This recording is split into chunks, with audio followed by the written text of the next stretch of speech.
Welcome to the GCN Tech Show. This week, we're discussing if your next group set is going to be from a lesser-known Chinese brand and potentially from a website like Temu. We also have a 3D printed titanium aero bike, a patent for self-adjusting cleats, new wheels, as well as loads of more hot tech, and comments of the week, and the bike vault. Oh, patent patrol. It's back.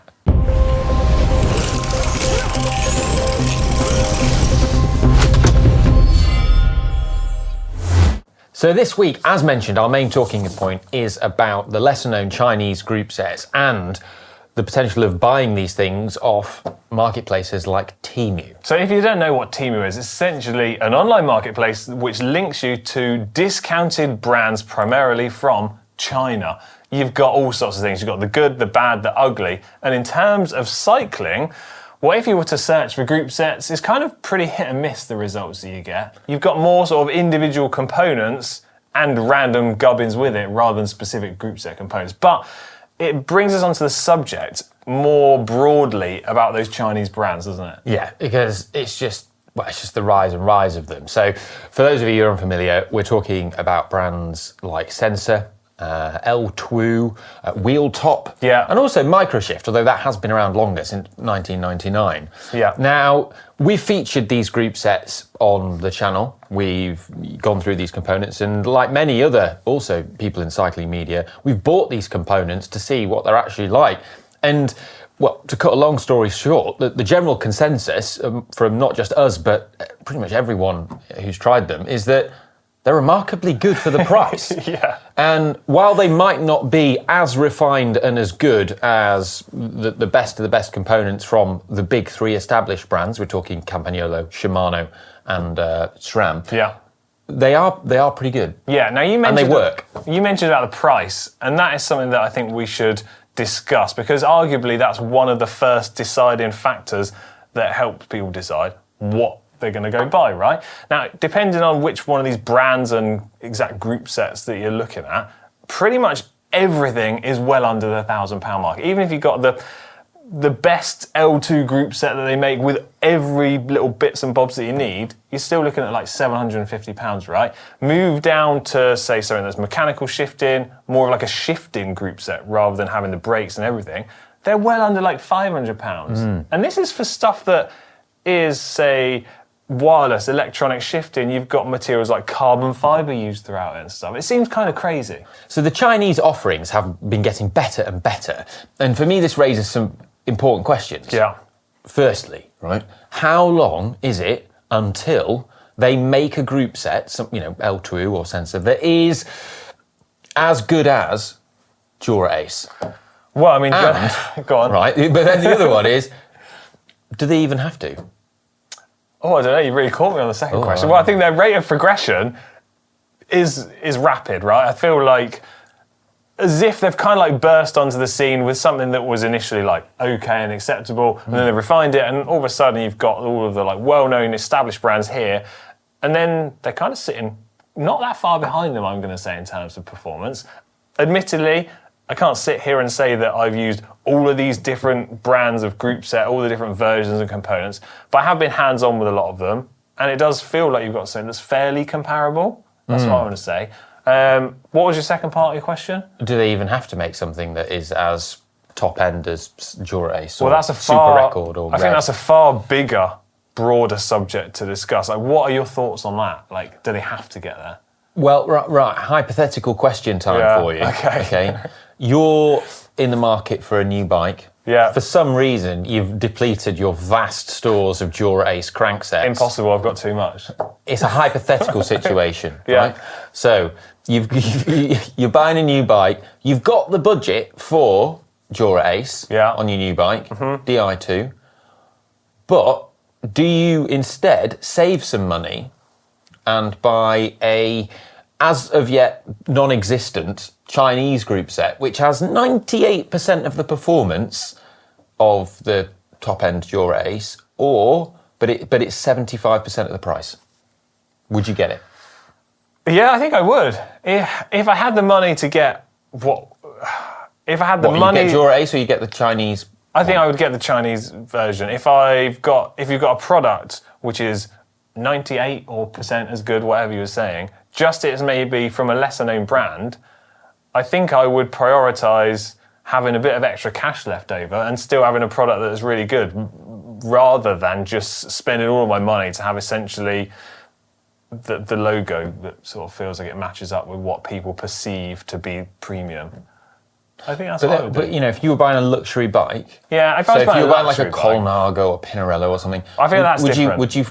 How would you feel about not having a top-end Groupset brand on a bike like that? Do you think then that would be... Well, I feel they're like mixed match. You wouldn't go... I'm trying to think of other examples. I think you would build a bike with components that work with the bike or the wheels or however that build is coming together, right? I don't think you would go premium, like heritage, I don't know, Italian brand, and then go like modern, high-tech, like Chinese brand that you perhaps haven't really heard of. And then I don't even merge them together. I just don't feel like they kind of sit together. And people that are like cycling purists, they're probably like wincing at the thought of this. Well, it basically boils down to brand perception. Yeah. And it's the difference between someone who buys a luxury Audi and someone who buys a Dacia Sandero. Like, neither of them are the wrong answer to the solution of, I need a car. It's just so true. It's just that one, they both fundamentally do pretty much the same thing. You know, they probably, they'll both have like CarPlay and all of the stuff that you actually want. Yeah. Yeah. It's just one is considered a luxury item and one is considered not. And but a lot of it's basically, a lot of it's brand perception as well. Like people, I think Audi's a good example because you can buy a Skoda, which is made by the same parent company and is basically the same car under the skin. Well, I mean, all of the components underneath have pretty much got Skoda, Volkswagen and Audi stamped onto them. You're like, you've got the same parts here. Yeah. It's a pretty tricky question to get right, and I think it's difficult to change people's brand perception, right? This is something that these big heritage brands have spent their entire company lifetime building and developing, right? That doesn't happen overnight. I think the interesting one is, I think Campagnolo has that because it has the heritage, but Shimano and SRAM are pretty relatively young. Like I think people forget that. Yeah. And so the perception of Campagnolo is of this prestige and is of the rest, that luxury brand, and it can sort of still sell itself off that.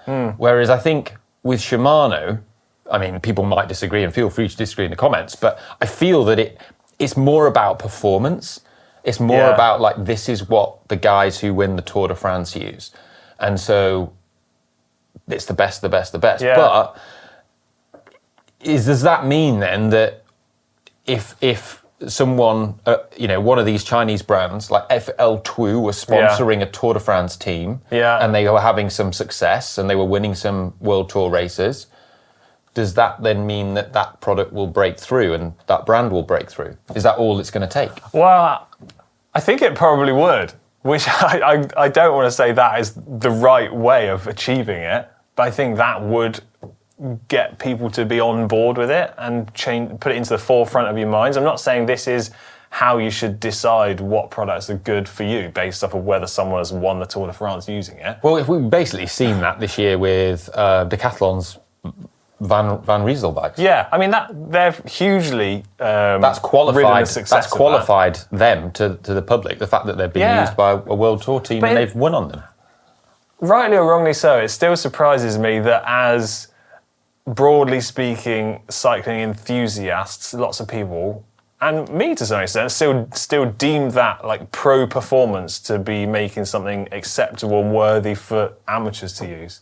It is bizarre, really, when you think that most people are not riding at the level of that to where that's going to make the difference. And I think like we love tech and we're guilty of it. And for sure. We're very lucky to have the opportunity to ride and use the top end equipment. Yeah. But like, it's when you think about the vast majority of cyclists, there's definitely a lot of people who ride equipment that it's like when you see cars out on the road, there's a lot of performance cars out on the road, but these people aren't using the performance. Yeah, you're not using that performance. You're not trying to shave tenths off a Nürburgring lap time. Not on your way to do the Hasler Big Shot. Well, that's it.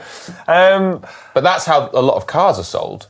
Well, it totally is. You're sold the perception and the story of like the speed and the racing, and like you want to aspire to be like the pro rider. But not everyone wants to aspire to be that. And then that's why the different brands are available. Also, it falls down to the like need versus want argument always, doesn't it? I know, but then it's just branding, isn't it? Yeah. But it's like you like watches, right? Yeah, I do. Yeah. You get these like fancy watches, and it's like, it can go into space. It's like, so what? I'm not going into space. It's nice to know that it would work if you did. Yeah, all that deep sea diving I do. But all right, okay. Hypothetical situation number 2 then. Okay. Oh, I like hypothetical situations. Oh. Right. It's a game of would you rather. You can either have a bike with Super Record or Jura Ace on it. Yeah. And you are riding around London. Yeah. Or you have a bike with Sensah Empire on it. Yeah. But you can ride around the Alps. Well, I mean, I would always go for the cycling experience. Like, I know that people are going to be like, that's ridiculous, because I'm sat here as someone that is often using Shimano Jura Ace, not necessarily riding around London, but riding around Bath. But I think the general consensus is that you should prioritise the cycling experience over spending all of your money just getting something premium and then being like, well, I've spent all my money now. Yeah. I would agree. In that game of would you rather, definitely picking the Alps. Something I do want to quickly highlight is we've mentioned a bit about pricing, and in terms of if you had equal choice between lesser known brand, let's use Shimano as the example, but we're actually not that far from some of the prices evening out. Like 105 Di2, the newly named group set of the people. Often available for under £1,000 now. Under £1,000. And if you look around. at some of the upper echelons of the Chinese brands, L-TWOO for example, £750, and it doesn't always include everything that you want. Similar amount in dollars and euros, by the way. Yeah, they're kind of balancing out, pretty close. So then it falls down to if they're kind of even, you're going to be maybe swayed towards the bigger brand. It doesn't have a chain set either. So you have to buy a chain set. Yeah. So then you're basically, at that point, I'd get 105. Yeah. Well, look, it's not down to us to tell people what group sets to buy. Let us know in the comments section down below what your kind of broad thoughts are on the subject. What I do want to make clear, though, is I think it is great to have extra competition in the market. 100%. Be that for group sets, wheels, frames, components, everything to do with bikes. Because what I want to ultimately see is things being as good as they can, but also as affordable as they can to get more people cycling. Yeah. There you go. Well, I think when you think about it objectively, I certainly wouldn't be put off buying one of these things by sort of brand perception, I don't think. No, don't be a brand snob, is what I want to say. Yeah. Yeah, easy, right. Discuss everyone's thoughts next week. It's now time for Hot and Spicy Tech, and we're going to kick things off this week with a new 3D printed titanium aero bike from number 22, and it's called the Reactor Aero. Do you know what? You didn't actually have to tell me it was titanium, because chemistry nerd knowledge, number 22, that's the 22nd element that it's referring to, which is, of course, as everyone knows, titanium. What's number 37 on the periodic table? Rubidium. As if it is. I have no idea whether you're right or wrong. Anyway, so as I said, this is a new prototype 3D printed titanium aero bike from number 22, and it's on display at the Made show. The prototype, I believe, get this, is all 3D printed in one big piece rather than sections which are then welded together. But I believe the production final version will be printed in different sections and then welded together, presumably because it's quite difficult to 3D print an entire bike. Proper cool, though, isn't it? Reminds me of the 3D printed bike I saw at Eurobike a couple of years ago. They were doing. Number 22 are saying a 30 to 40% reduction in aerodynamic drag over their Aura bike and 34mm tyre clearance. Do you want to know the price for this kind of tech? Yes. Well, undoubtedly it's going to be high, but at the moment there is no advertised pricing for the new Reactor Aero. So if you have to ask, it's too much for you. I think, based on what it costs to make the hour record bikes for Ganna and Bigham, the Pinarello bikes that were made of Scandium. No, what? Scalmalloy, because it contains scandium, Yeah. What number's that on the periodic table? Oh, I can't remember now. Oh, just playing it cool, pretending you don't know. Okay, right. Talking about 3D printed titanium, you were telling me earlier today that Silca have increased their range of 3D printed titanium rear derailleur hangers. 3D. It feels like we have 3D printing news every week. I've got one here. So, yes. So at the moment, they're not available for every kind of bike in the world out there, but they do different ones, and they have a thing on their website that you can get them. But this is one of the new ones they've sent us. But they have expanded their range, as you said. These are blooming cool. I've got one of these on my Canyon Air Road. Oh, yeah? And I love it, right? So firstly, it's just, I mean, they are marginal gains, right? Yeah, we're not suggesting that everyone goes and buys one of these. You know, go and ride the Alps before you buy one of these. It's one of those things. But it actually surprised me. So they don't just look cool, they're a little bit lighter, marginal gain. Yeah. You're talking like a few grams. But they're a lot stiffer, but it's still designed to be a sacrificial part. That makes sense. Yeah, but it's a lot stiffer. And so what I found when I was using it was, you notice the difference when I'm shifting. It just feels a lot more positive, and there's not that deflection in the mech hanger. Well, that makes perfect sense. I think other people have said that too. A lot of people misunderstand that product and think that you're trying to make it so it can't possibly break, but that's not what it's designed to do. No, it needs to be designed to break, but it also needs to be, there's a gain to be had in shifting performance by stopping that deflection when you do shift. Yeah. I mean, I'm all for it. Unfortunately, I don't have one, so I'm quite jealous that you've got one on your bike. I'll sort you out. Oh, thanks very much. Right, next up is, we haven't had this segment for a little while. I'm not sure it's an actual segment. Patent Patrol. Patent Patrol. It's everyone's favourite segment. I don't know what you're talking about. Yeah, I'm not sure it is. It is. Anyway, stick with me here because I feel I'm going out on a limb ever so slightly. Shimano have filed a patent for automatic adjusting cleats for your shoes. Shut the front door. Whoa.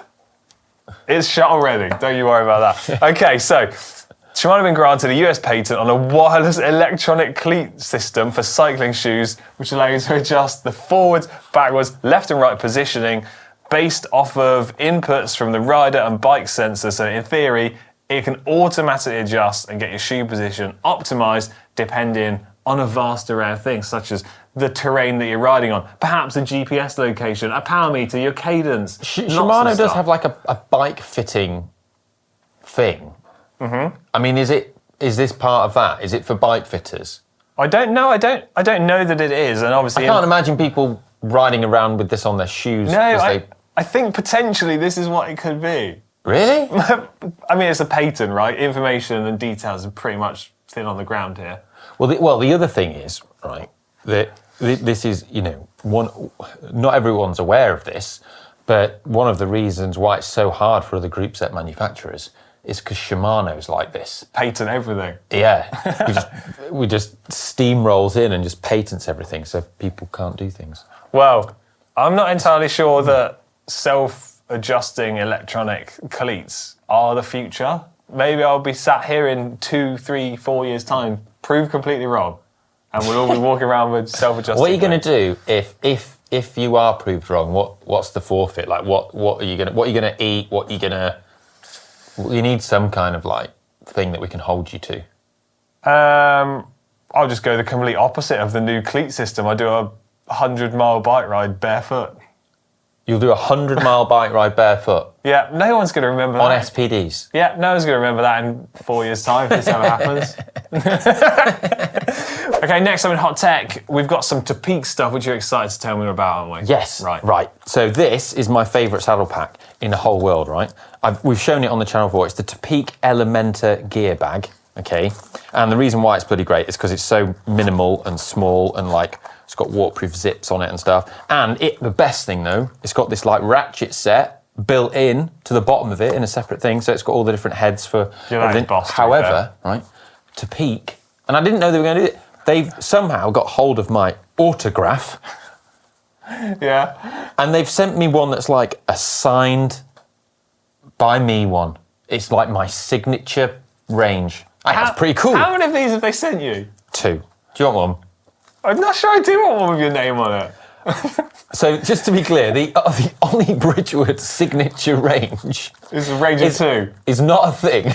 Like, I'm not planning on it being a thing, but pretty cool. I think the sneak peek with this is right. I think Topeak are experimenting with customization of their bags. Now that I think is something that would be cool because, right, when it comes to Christmas time, and you and I sit here and reel off a video of the best 10 things you can buy for a cyclist in your life, I think a personalised, I don't know, saddlebag, item, bit of kit like that is actually a pretty cool thing. That'd be cool, wouldn't it? Nice. Well, thanks to Topeak. Oh, also, they sent us one of their kit bags as well, which is a pretty new thing that they've had out. But I think these are really good. So this bag pulls out, and if you're going to an event, okay, this is what you want in your car. Because it organises everything that you would take to an event. So you put it's got little compartments for your nutrition, for your helmet, to keep your helmet safe, because it's got this hard case edge, so your helmet doesn't get crushed in the car or whatever, or damaged. It's got a compartment for your shoes at the bottom, if they're a bit stinky or dirty, it keeps them not touching everything else. It's just a really nice, organised solution. There's only one problem with it, which is that it says Challenge Taiwan on it, because it's from the Challenge Taiwan Triathlon. Presumably we can overlook that bit. Yeah, I mean, I'm sure that they do one that aren't branded. What I think is neat is that it actually compacts all up. Yeah, so when you're not using it, just... That is probably one of the frustrating things about stuff like that. Is like, well, what do I do with all this stuff now? It's taking up loads of space. Yeah. But that's cool. I like the fact that the design sort of mimics and copies the Packgo, the bike case. The bike case. Yeah, it's like a little mini one. Yeah, it's like a little mini boy. Well, I'm doing a time trial at the weekend, so I'll get my gear in there. Talking about you saying you can put your nutrition and stuff in there. Now, I mentioned this last week in the show, the Precision Fuel and Hydration Strategy stickers. Hank and I were talking about them, saying how it's actually pretty helpful. Put it on your bike frame, put it on your stem, and you can basically use the online calculator to work out your fueling strategy. Oh, this one's got your fueling strategy when we rode that lap of Mallorca. I can't believe I accidentally gave that one to you. I forgot I stuck one sticker on. Isaac, please play the clip of Alex bonking. What a I mean, it was the last 3 hours. But so basically, I explained this last week. You go onto the Precision website, you input the demands of your event, what it is you're doing, and it will give you like an optimum fueling strategy. And then you can take your stickers based off of the information that you've got and place it onto the little sticker chart here and put it onto your bike, which I think is really neat. It's not it's not a fail-safe method, but if you've got a sticker with an item of the physical thing you need to consume, I feel like it's making it like a lot easier for people to get right. Yeah. Nonetheless, pretty cool. I like it. It's like a pacing sticker, but for fueling. I mean, to be fair, I'm not sure you're the person that needs it because you always get the fueling right. I'm quite good at eating. Yeah, I feel like Si, Connor, it. and myself probably need lots of the stickers on all our bikes for any event we do. Okay, right, then next on Hot Tech, we've got some new wheels I want to talk about. So Elitewheels, one of our channel partners here, helping support what we do, have just launched a new wheel set. Now, if you cast your minds back a few months, they launched the Drive Helix wheel set. There's now a Drive Helix SS, which is a steel spoke version. You've got the 46D, the 57D, and the 68D, all with those steel spokes. They're Sapim CX-rays, though. They're not any old spoke. No. They're like the steel spoke. Yeah, they're the spoke that most high-end racing wheel sets are using. Yeah. The stainless steel version has got a star ratchet style hub. It's got TPI steel bearings rather than ceramic. They're $410 cheaper than the Helix wheels with carbon spokes and ceramic bearings, and they retail at $1,189. That's good. Good price, isn't it? Yeah, I like that. And then finally in Hot Tech, I'd left my bottle behind. We've got the big Spanish bike riders in full swing still. We've got some footage we can insert at the bottle, but the big Spanish bike ride celebratory bottle. Yeah, and also the big Spanish bike ride themed T-shirts, all available at shop.globalcyclingnetwork.com. I'm really enjoying the big Spanish bike ride this year. Should I be totally honest with you about the big Spanish bike ride? Yeah. Not watched any of it. It's been blooming great. I was out for a bike ride yesterday, and everyone I was cycling with was like, I've seen the Vuelta, it's amazing. Big Spanish bike ride. Best Grand Tour of the year so far. Well, the Tour was pretty good, actually. Yeah. Basically, I do feel like I'm missing out. I'm probably going to try and catch up with it. Yeah. It's good. More hot tech next week. Time now for comments of the week. What do we got? Well, do you want me to read this one out? The comments that people were leaving under last week. You go with the first one. Okay, so this is from last week's show. It says, I love that it's from Ian Boys. I love that Alex's wife, Chloe is her name, has gone for Ultegra cranks. She must be fed up of seeing Dura Ace chain sets every time she opens a drawer in the house. Yes. Well, I think she would like Dura Ace. It's just Alex is just hogging them all, hoarding them away. Oh, my precious. Yes, that is me in my garage. Like a Gollum type character. Yes. Then at the weekend we had a deep dive into bottom brackets. You and I were talking to Calvin and Truman for over 30 minutes, right? I don't know. All about bottom brackets. And I was in, do you know what? I was in two minds about this. I was like, I'm not sure people are going to enjoy a 30-minute video about bottom brackets. Turns out people loved it. People like bottom brackets. Yeah. Mudguard fan says, who'd have thought a 30-minute video on bottom brackets could be so interesting? Thanks, thumbs up. There you go. Okay, it's now time for the Bike Vault. This is where you can upload pictures of your bike via the link in the description down below. Take it to the GCN Tech uploader and they'll be submitted into the Bike Vault for eternity. First up this week, we have got Finch Adam 1979, with a CAD 12 brackets, according to them, the best aluminium road bike. 105 group set of people, fast sports, carbon hoops, wax chain, carbon bars, Biggie Smalls, no gubbins. I love that bike. That colour. I think they're calling it magenta. I really like it. I remember seeing those a good few years ago. It's. I'm struggling to fault this bike, if I'm honest. I rate it. Yeah, we'll go super nice on that. Yeah? I love the old chain sets as well. The old SL chain set. Right. Next up, we have, you go, it's Juge. Right, he says he put this bike together himself. He's really proud of it. It's a Time Outdoors in carbon shift green, and it's got 105 Di2 on it. Also, I recognise that backdrop. Yeah. That's the George Washington Bridge in the background, where we did Gran Fondo, New York. Is that the bridge we froze to near death at the start of the GFNY race? Yes. I mean, that was cool looking back. That feels like forever ago we were there. Yeah. Sorry, we're deviating away from the bike here.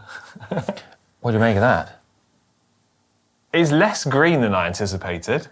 I mean, I'm colourblind, so you can say whatever you like. Yeah. I like it, though. I rate that. It's a good build. Also, precision bottles on. Yeah. Big boys.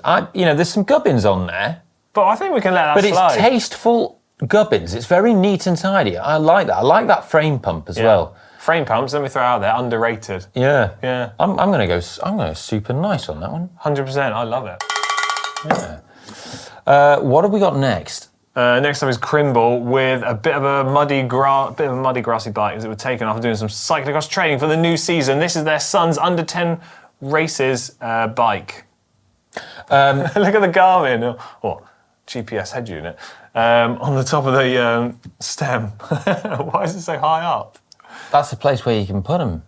Yeah, fair. You got a little mini stem. Innovative sort of bike stand you've gone for there. Right, I mean, this is a super nice every day of the week. It's just, be careful when you put your bike in a drain like that. My friend Alex. Not me. Not you, another one. Yeah. He just bought him, when we were students, so you don't have a lot of money, and he'd bought some brand new Mavic wheels. And we'd gone to Mallorca and he was telling us all about them. He's really proud of his wheels.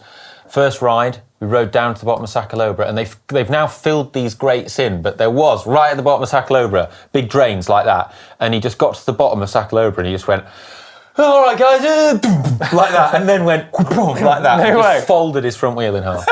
And he was the most grumpy person ever. Understandably, but super nice. Yeah, just don't fold your wheel like my mate Alex. Yeah. Okay, next up is Mally 1701 with a brand new Pinarello F in fastest red. Ultegra Di2. An F7. Love this. Oh, that is really nice. I've seen this red and black colourway before, and sometimes I love it, and sometimes I'm not really feeling it. I don't know. It's like half 50-50 for me. Oh, I really like that. It's a mega bike, right? I like that they've upgraded the tyres because the F comes with P7s. Yeah. And so that's good. You've done the right thing. I like the look of it. It's well presented. It's a shame bit of a chimney going on. The backdrop's a bit... Yeah. It's not the best presented, is it? On purely the bike is a super nice. If we were to judge the background and everything else, not a super nice. Can we let it slide? It can creep in. Okay, last one for this week, Steve 2431. What we got? It's an S-Works SL7 Roubaix with Ultegra Di2 on there. The colourway of that thing.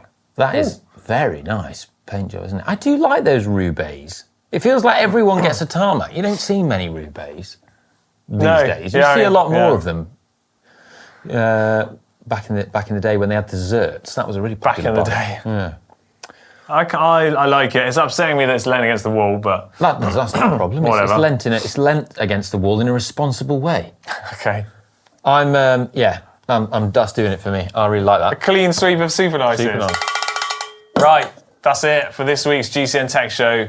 I can't believe we've had super nices all round. Let us know your thoughts on lesser known Chinese group sets or brands in general, and if you've had any experience using sites like Temu, AliExpress and the likes. I think the thing I want to know is what would it take for you to own or buy a Chinese group set that's not from one of the big three brands? Yeah, that's the key thing. Yeah. All right, we'll be back next week when Ollie is also going to remember to bring his laptop. Right, see you later. Bye.